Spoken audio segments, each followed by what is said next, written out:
ओम गुरुर्ब्रह्मा गुरुर्विष्णु गुरुर्देवो महेश्वरः गुरुर्साक्षात् परम ब्रह्म तस्मै श्री गुरुवे नमः। कथा चल रही थी माघ महात्म्य की। बड़ी श्रद्धा पूर्वक सहस्त्रार्जुन यह कथा जो है सुन रहे थे माघ महीने की। भगवान दत्तात्रेय जी ने सहस्त्रार्जुन से आगे कहा कि हे राजन, एकाग्रचित होकर के सुनो। मैं इस माघ स्नान के विषय में एक और इतिहास सुनाता हूँ। सतयुग में धन धान संपन्न अति श्रेष्ठ नैवेद्य नगर में कुबेर के समान घनी हिमकुंड नाम का एक वैश्य निवास करता था। हिमकुंड अत्यंत कुलीन, धर्मात्मा और शुभ कार्य करने वाला था। उसने अपनी व्यवसाय बुद्धि से अनेक प्रकार के व्यवसाय करके 8 करोड़ असरफियां एकत्रित कर ली थी। इतना धनार्जन करने के बावजूद इस संसार को क्षणभंगुर और नश्वर समझ के अपने उपार्जित धन के 6ठे भाग को वैश्य धर्म कार्य पर व्यय करता था, माने खर्च करता था। वह प्रतिदिन देव पूजा और अतिथि सेवा किया करता था। इसी बीच उसे पुत्र उत्पन्न हुए। संतान प्राप्ति से वो बड़ा खुश हुआ। उसने बड़े पुत्र का नाम कुंडल और छोटे का नाम विकुंडल रखा। हिमकुंड ने दोनों पुत्र को योग बनाया। उनको युवावस्था प्राप्त करते ही वह घर और व्यवसाय का सारा भार उन पर छोड़ करके स्वयं विष्णु भक्ति करने का विचार करके जंगल में चला गया। हिमकुंड अनेक वर्ष तक जप करने के बाद एक दिन अपना नश्वर शरीर त्याग करके स्वर्गलोक को चला गया। हिमकुंड के प्रभु भक्ति के लिए वन गमन करने के पश्चात उनके दोनों पुत्र धन कुबेर होने के अभिमान में आकर मदोन्मत्त होकर निंदनीय आचरण, पापाचार और दुर्वैष्णव में लिप्त हो गए।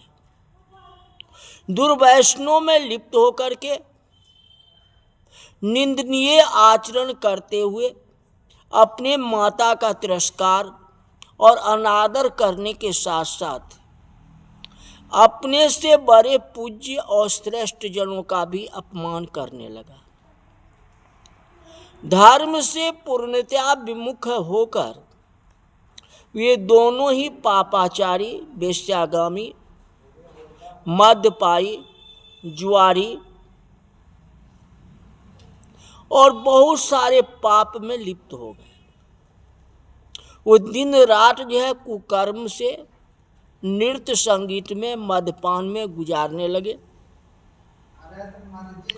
पूरा वैभव विलास से राजसी ठाठ बाट में रहते थे।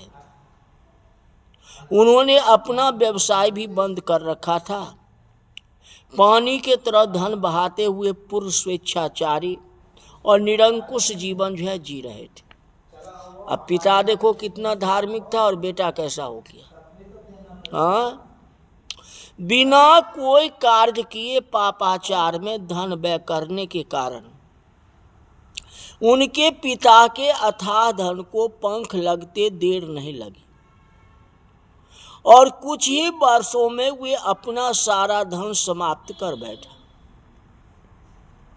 पिता की संचित की हुई असरफी समाप्त हो जाने पर उनके पास कुछ भी नहीं बचा। पूरी तरह कंगाल बन गए। धनहीन और कंगाल होके चारों ओर पाप ही पाप करने लगे और बिल्कुल धनहीन हो गया। अब तो और कुछ नहीं बचा। अब चोरी करना शुरू कर दिया, ऊपर से कर्जा भी हो गया। चोरी करने के कारण उनकी सारे नगर में निंदा होने लगी, जो पिता कैसा था और बेटा कैसा हो गया, कहाँ राजा भोज और कहाँ भोजवा तेली। हाँ, दोनों भाई अपना नगर छोड़ के भाग खड़े हुए। उन्हें हर समय साहूकार और राजा का भय ही सताता रहता था। अतः दोनों नगर से बाहर जंगल में रहने लग गए। जंगल में भीलों के साथ रहने पर वे और अधिक पाप और हिंसा करने लगे। कुछ समय के बाद बड़ा भाई कुंडल भील के साथ जाके पर्वत पर निवास करने लगा और छोटा भाई विकुंडल एक ऋषि के साथ उनके आश्रम में जाकर के रहने लगे।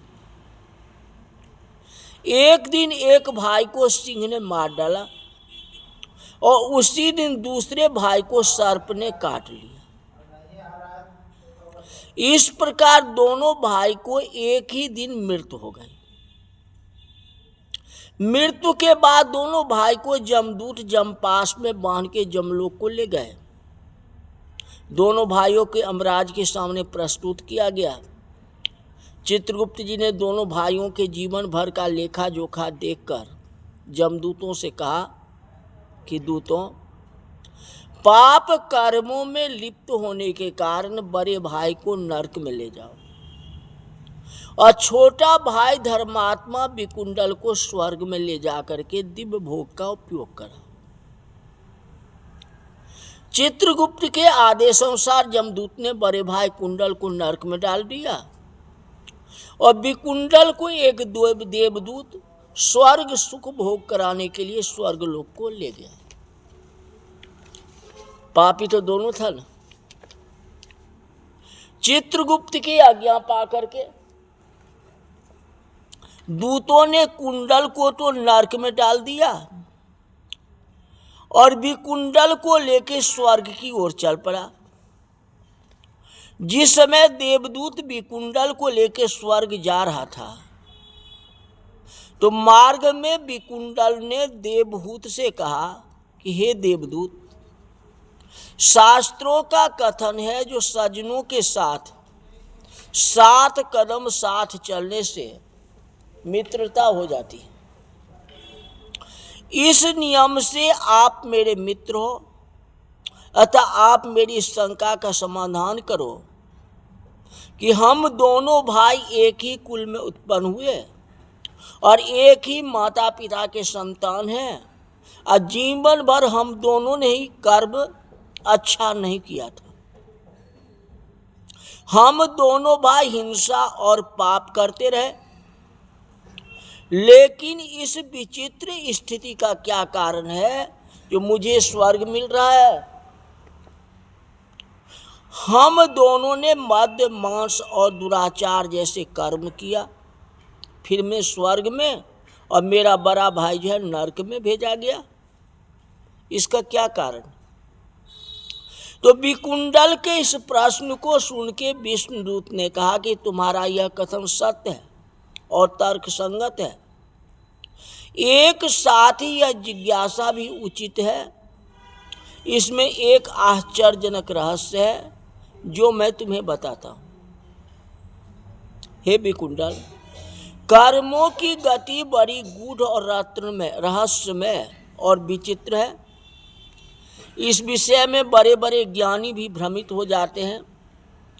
मनुष्य अपने स्वभाव के कारण अनेक ऐसे कार्य परोपकार की भावना से प्रेरित होकर करता है जिनका उसे आश्चर्यजनक लाभ प्राप्त होता है। अज्ञानता बस मनुष्य से ऐसे भी पाप हो जाते हैं जो उसके घोर कष्ट का कारण बनते हैं।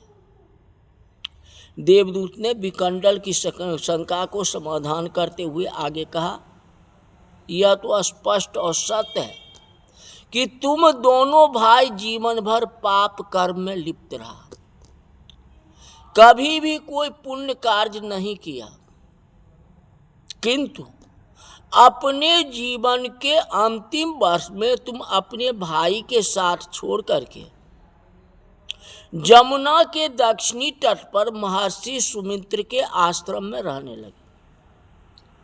वहां पर तुम्हारे जीवन की सद्गति और सत्संग प्राप्त हुआ। तुम प्रतिदिन हरि कथा श्रवण करने लगा और माघ स्नान किया। इस प्रकार तुम्हारा जीवन धार्मिक कृत्य में लगने लगा था। परंतु तुम्हारा बड़ा भाई भील के साथ रह के अधिक और हिंसा कर्म में लीन रहा। तुमने व्रत नियम का पालन करते विधान पूर्वक माघ स्नान किया। इससे तुम्हारे संपूर्ण पाप का नाश हो गया। अब विष्णु भगवान की भक्ति एवं माघ स्नान के कारण तुम्हें स्वर्ग प्राप्त हुआ। तुमने न तो कोई बड़ा दान किया, न यज्ञ किया और न तपस्या ही की, फिर भी तुम्हें स्वर्ग प्राप्त हुआ। इसका तुम्हें बड़ा आश्चर्य है, लेकिन ये बात सत्य है। तुमने हिंसा और पाप इत्यादि अशुभ कर्म का पूर्ण परित्याग कर दिया। रामायण में लिखा है, कोई ब्राह्मण कोई भी करोड़ों ब्राह्मणों को हत्या कर दे और भगवान की शरण में चले जाए तो भगवान उसको माफ कर देते। एक नहीं, करोड़ों कोटि भी प्रबंध लागे जाओ। तुमने इतना हिंसा किया, सब कुछ किया, पाप किया, लेकिन अंत में जो है माघ महीना का स्नान किया, नियमों को पालन किया, विष्णु भगवान की भक्ति और माघ स्नान में ध्यान लगाया। इससे तुम्हें स्वर्ग की प्राप्ति हुई। हे वैश्वर, भविष्य में जो भी पापी मनुष्य अपने सारे पाप कर्म का परित्याग करके सत्कर्म करता हुआ ईश्वर भक्ति को में मन लगाएगा और माघ स्नान आदि पुण्य कर्म करता हुआ सात्विक जीवन व्यतीत करेगा, वह समस्त सांसारिक दुखों से मुक्त होकर समस्त सुख को भोगता हुआ अंत में स्वर्ग लोक को प्राप्त करेगा। हे विकुंडल, यद्यपि तुमने जीवन भर पाप किया, किंतु अपनी आयु के अंतिम 2 वर्ष धार्मिक कर्म में लगाया, भगवान की पूजा की, उपासना की, माघ में स्नान किया। इसी कारण तुम्हें स्वर्ग की प्राप्ति हुई। पहली बार माघ स्नान करने से तुम्हारे सभी पाप क्षय हो गए और दूसरे साल माघ महीना स्नान के पुण्य प्रताप से तुम्हें स्वर्ग मिल रहा है। यह के देवदूत जो है मौन हो गए और कथा जो है कल बताएंगे। आज की कथा यहीं तक रहे। गोविंद बोलो हरि गोपाल बोलो, राधा रमन हरि गोविंद बोलो। गोविंद बोलो हरि गोपाल बोलो, राधा रमन हरि गोविंद बोलो। गोविंद बोलो हरि गोपाल बोलो, राधा रमन हरि गोविंद बोलो। गोविंद बोलो हरि गोपाल बोलो, राधा रमन हरि गोविंद बोलो। बोल विष्णु भगवान की जय।